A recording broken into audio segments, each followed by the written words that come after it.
Don't forget about the clap.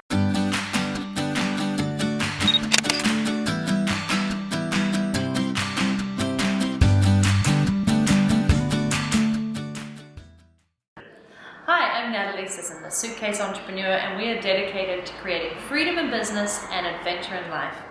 And this is what the show is all about. However, today's question from Inga Spouse is a little bit more controversial, let's say, or personal. And she writes, do you think you will find it hard to go back to living in one place again once you're done with traveling? And the second part to this question is, do you consider constantly traveling as a type of addiction? She finds that she gets addicted to traveling and finds it hard to settle again at home. Okay, so this will apply really to people who have been traveling for a long, long time, and I think they'll hopefully get where I'm coming from, because if you haven't done much traveling, this probably won't apply.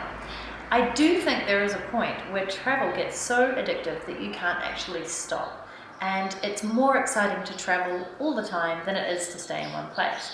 And for those of you who have gone on long-term trips, maybe 6 months, 9 months, a year, and then you come home and everything's just the same as it was when you left, you kind of can get a little bit bored. Or, people don't even ask you how your trip was, and it's like you never left, but you've just been around the world and seen all these incredible things. So I think travel gets addictive for that very reason, because when you go back home to where you once were, you sort of feel that you've outgrown the place that you were in, and other things seem more exciting on the other side of the fence.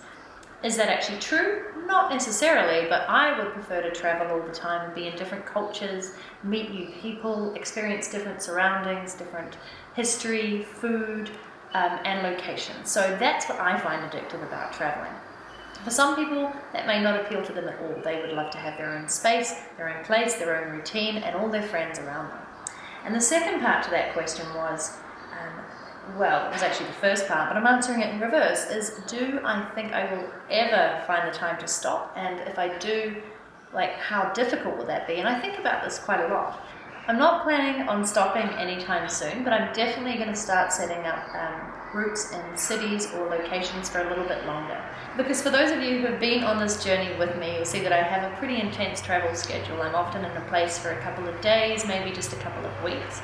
And I would like to get to more of the point where I actually have a base where I can unpack my suitcase and be for 2, 3, or 4 months of the year, and from there launch out and travel to other places. And I think realistically, most people do still need a base. It can be very tiring being on the road all the time and living out of a suitcase. I love it, but there are definitely days when I'm like, oh my God, I have to pack up again and move. So yes, travel is addictive. Yes, it can be tiring. And yes, it can be one of the most amazing experiences in your life that gives you so many incredible opportunities and memories. So I think it's entirely up to you how you're going to plan your travel and what you find most comfortable with the type of personality that you are, how you will set up your lifestyle for travel. That's it. Kind of just came to an end there, but that'll do for today. Maybe we'll touch on this more next time.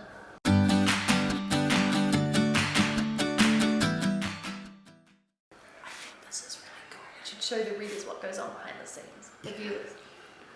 Okay. Why is it like that? Because there's no internet, isn't it? Because there's no internet. All right.